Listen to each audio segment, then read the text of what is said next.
Am I good? Oh. Start over. For people of the internet. So we are going to be starting removing drywall today. We're gonna take down these 3 walls and then be putting up some new drywall. It should be fairly, fingers crossed, simple. How I'm gonna be removing this drywall is I'm gonna be taking halves, quarters. First initial will be tough, but I'll make a cut here. And then once I get under it, I'll be able to shake it and pull away from these nails. That's the plan anyway. That way we don't have to just keep ripping, and then it'll just be one big giant mess. I'll be taking, I'm gonna cut it from here. The top of the fireplace is fine. I'm gonna finish that out, and I'll be able to take these sheets and then just refinish this and then leave that top. So what I did is I put a hole in here just to get initially started. I'll have to put another hole just so I can grab onto, and you will start to break some up, but I did cut a line here, and then I cut a line here because this is where I'm gonna stop. This wall is gonna come down, so I'm just gonna put a new piece here. I'm not sure on how far if we're gonna bring this back, because we're eventually gonna build in like a place to put your firewood somehow. We haven't came up with the design yet, but yeah, so that's really, and then you just kind of rip it. You can see how I can give it a little shake. And you can just grab it here and give it a little shake. See where I cut, that's where it's coming off, and it should just fall right off. And obviously just be careful, have some lines and stuff, or electrical, but yeah, and then you can grab this one and shake her away. And I make a cut, so make a cut. You might have to go over it a couple times.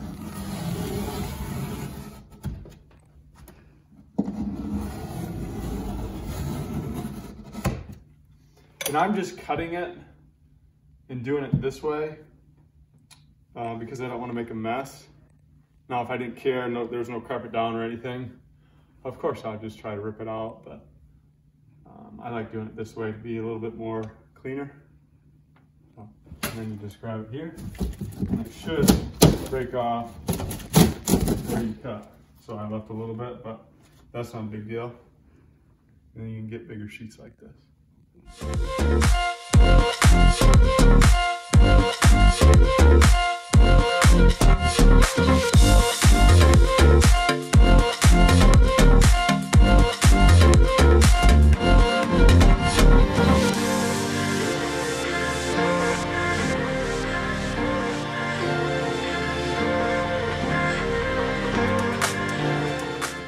We're about halfway done with pulling the drywall. It's going pretty good. No surprises yet, so. No money. No money.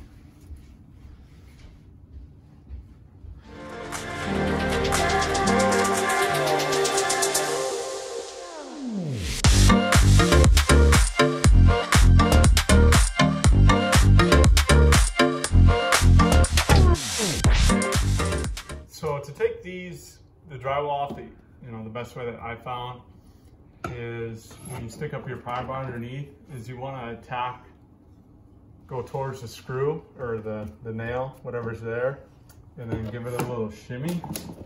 And then it should, like there's another one right there. And you can see it kind of break through. And then you just kind of wiggle it. And it should come right off. Because if you go in the middle, like if you just pry it up in the middle without next to a screw or anything, you'll more likely just bust it off, and then you'll just be piecing it out. That way, once you get underneath, you give it a little wiggle, then you can just kind of, either with your hands, just wiggle it, and then just slowly pull it open, and you get a big piece like that.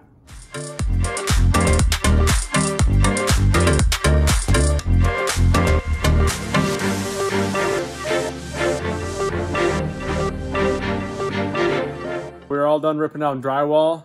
Now what we're gonna do is take down the nails, start removing nails from where the drywall pulled through. These nails are from the plywood or the paneling, and then these are the drywall nails. So we'll go down, take them all out. A lot of them pulled through, so that's what they normally do. And Anna's already working on taking some out. All the drywall's off. Now we're just gonna start putting drywall up. Best way to do it is start at the top, work your way down, and take out your outlets. There's any outlets in there. And I'm gonna take this roto zip, and you'll be able to just place it up there, and then you can just slam her in there and zip her around, and then you'll cut out your hole for your outlet. Vroom, vroom. To mark where you're going to be cutting these out at with that roto zip, what I do is I just go from the wall over. That's 19 to the middle. And I mark where I put my tape measure. And then somewhat level. So 19 to the middle. So I just put 19 there, and then I go basically just straight down. I'm going to go from the carpet because the drywall is going to be here. And just search for the middle. So 14, 14 and a half. And I just put 14 there. So when I put it up there, I'll be able to just measure here, and from the down, then mark it on the drywall, and then put the roto zip in there and then zip it up. Just measured this at 64, and I got a T-square here. And I'm gonna take it down here, and you just need the slightest bit of pressure. You don't need to gouge the drywall.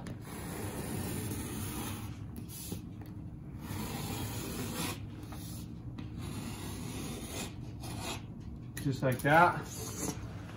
We can pick it up.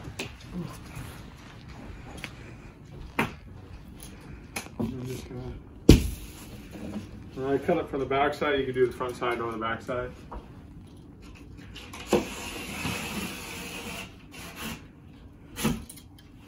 And there you go, just like that.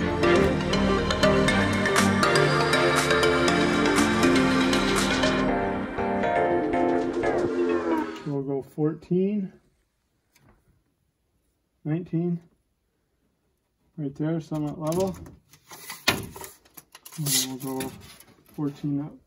So it's 14 and a half, so I'm okay with that. So then I'm gonna take my roto zip and go right in the middle. And I'll be able to circle around. Big thing too is to make sure your seams are somewhat flush. So we just put 2 pry bars underneath, and then we'll lift up. So small, to decrease the gap in between. Less mud you have to throw in there. So you take this. This is already set just over a half. Right there.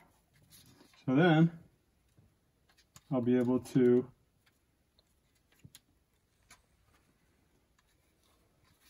go like this.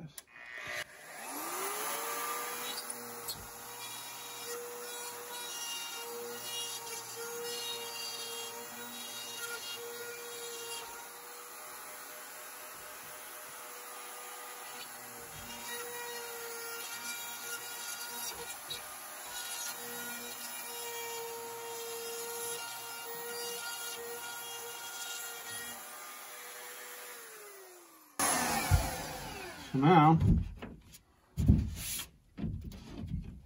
this will sit flush, just like that. There we go.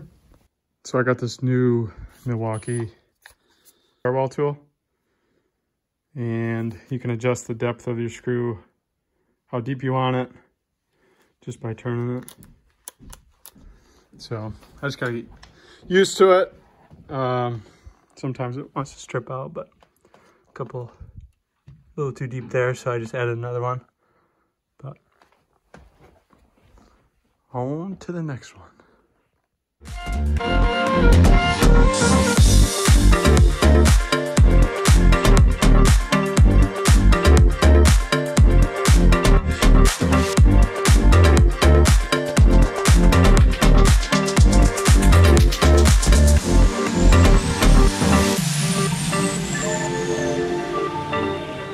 got done hanging drywall.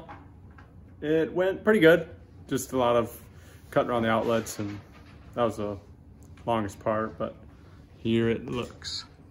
So I made one mistake that hopefully it doesn't cost me. The mistake I did, I was just going and I made one big joint there and over there. So usually what you do, or what you're supposed to do, is come out here, put one here, and then you'll be able to go put another sheet, and then your joint on the bottom could be here. But you want to stagger them so you don't, once you mud, you're not one big seam. It's less likely, it breaks up the seams basically, so you can't catch it with the naked eye. So we'll see how good my mudding is. So that's it for today. Tomorrow, what we're gonna do is we're gonna fix the ceiling, and possibly start to mud. Myself to put the outlets in, and yeah. Hope everybody had a great day, and we'll see you on the next one.